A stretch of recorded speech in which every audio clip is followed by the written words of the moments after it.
They can whip up a mean liver pate before they're even old enough to drive. But despite the tears, the pan fires, and Gordon Ramsay's wrath, these pint-sized competitors aren't here to make friends. Well, actually, they are. I'm more here to make friends than win, actually. For MasterChef Junior contestants, life is about more than nailing that sizzling main dish. And these hardworking contestants are also required to keep up with their schooling. Yep, math, science, and all that jazz. As executive producer Robin Ashbrook told HuffPost, classrooms are tucked away from the cameras, right next to the kitchen. Apparently, the day Andrew learned that oxygen makes a flame bigger in science class, he was snoring away at his desk. Filming for the show takes place over 9 weeks, during which contestants relocate with their parents or guardians to Los Angeles.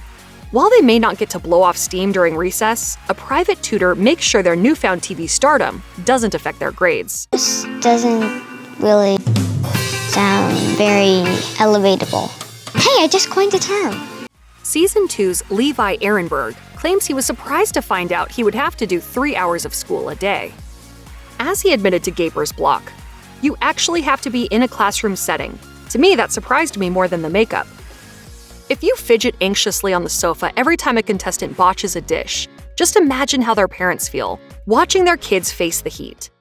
My mashed potatoes, they're too salty. Talk to me, let me help you. Though fans only catch a glimpse of the proud mamas and papas cheering for their cubs in the finale, Robin Ashbrook told HuffPost, "There was always a chaperone, and it was almost always a parent. They were at all times able to see what was going on in the kitchen. All of the parents actually sat together and watched what happened.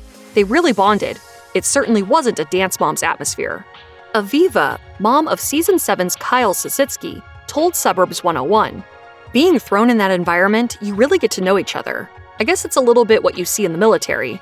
We were in the trenches together. We cried together for our kids, we laughed, and we supported each other.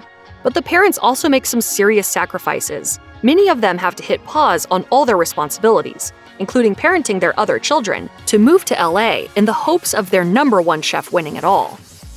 Watching a kid's little hands wrap around a monstrous, razor-sharp chef's knife might seem a little unsettling. And host Gordon Ramsay doesn't do much to reassure viewers, once saying, "They're not plastic knives. They're the best Japanese knives in the world. The equipment is second to none. Whether it's a sous vide machine or the best stove or hand blender, it's the real deal."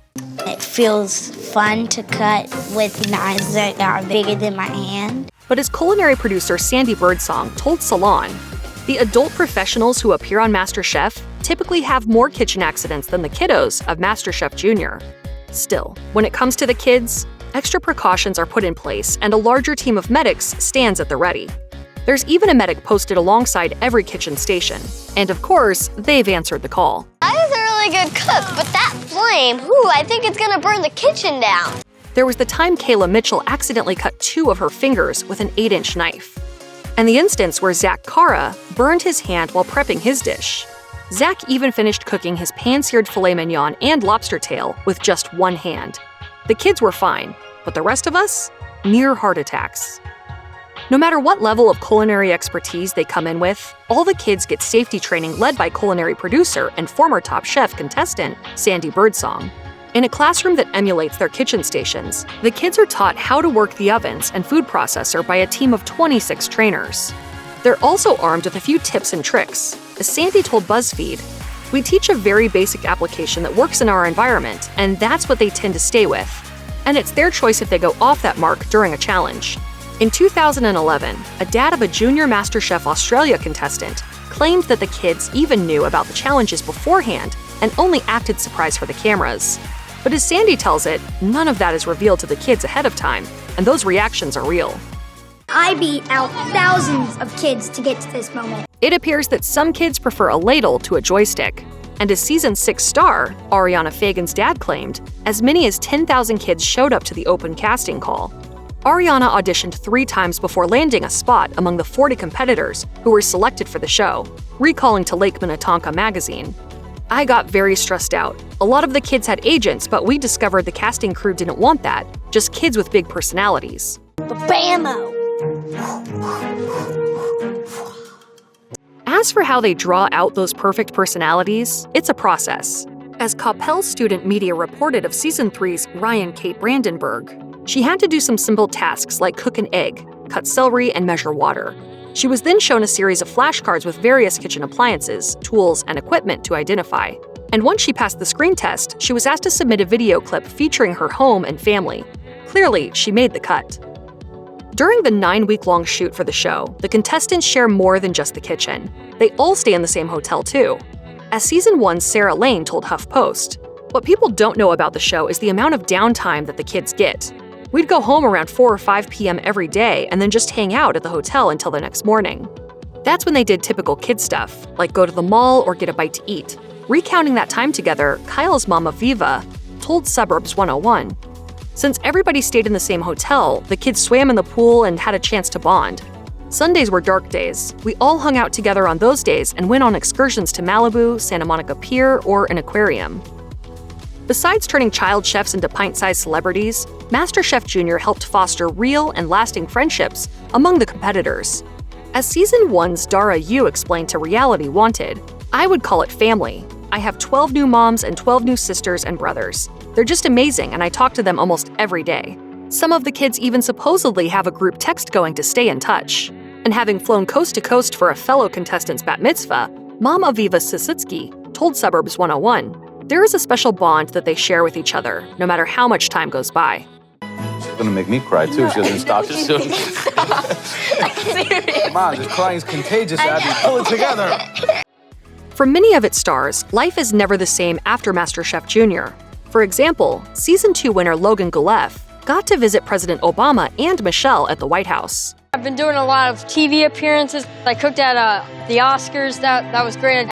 And Dara Yu leveraged her runner-up status to land spots in top restaurants as well as TV gigs. The show reportedly brings in millions of viewers and effectively transforms its kids into recognizable public figures.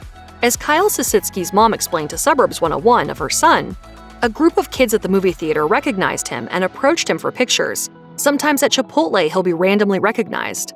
But there's a downside to the glittering limelight. And much of the darker side can stem from the internet," as Mom Aviva explained. "We had a few issues with our kids' public Instagram accounts. There were some overzealous fans wanting to meet our children. We had to block and report what was happening, even to law enforcement in a few cases." Season 1's Troy Glass also had to deactivate his Twitter account. He was just 12 when the show was filmed, and said he didn't want fellow contestant Sarah Lane on his team. Sarah later recalled to HuffPost, "They left that in. I don't think it was their intention, but Troy ended up getting a lot of hate because of that comment." The last few nerve-wracking seconds of every challenge has viewers on the edge of their seats. And before you know it, the kids are already sweating bullets in front of the judges' table. 60 seconds to go, guys. Come on. Let's go, guys. You can do it. But while it seems like a frantic race to the finish, in reality, the kids and the judges take a timeout after each challenge. And they sometimes even take a break for lunch. According to BuzzFeed, once one particular egg-making challenge was announced, the judges took a break while production had the kids shoot a second take, where they rushed off to start cooking. What doesn't get a second take is the actual challenge itself. According to Entertainment Weekly, competitors cook without a break for a whole hour. As we see on TV, Dara Yu told HuffPost, "The cooking that you see the kids do is 100% real. The kids are cooking the actual food. Nobody is cooking off camera and bringing it. It is, for the most part, in real time. Something very big had to happen for them to stop the timer. On the actual show, I learned how to work under time and under pressure." As loyal fans of the show, we only get to see about half of what actually happens in the kitchen. Besides the judges and the contestants, the set is jam-packed with camera crew and a team of production assistants, who sometimes supply kitchen tools to the kids off-camera. Sometimes even the judges pitch in. Graham, can you do me a favor? Yeah, what do you need? I can't reach the pictures. This one? Yeah, for my sauce. There you go. Staffers also observe the kids and try to tease out storylines that will make for good TV. But thankfully, the contestants don't have to worry about anything other than crushing their dishes. As Sarah Lane told HuffPost, they have a plan for how the season is going to go, so they leave things that make their plan work because that is how TV works. Check out one of our newest videos right here. Plus, even more mashed videos about your favorite food shows are coming soon. Subscribe to our YouTube channel and hit the bell so you don't miss a single one.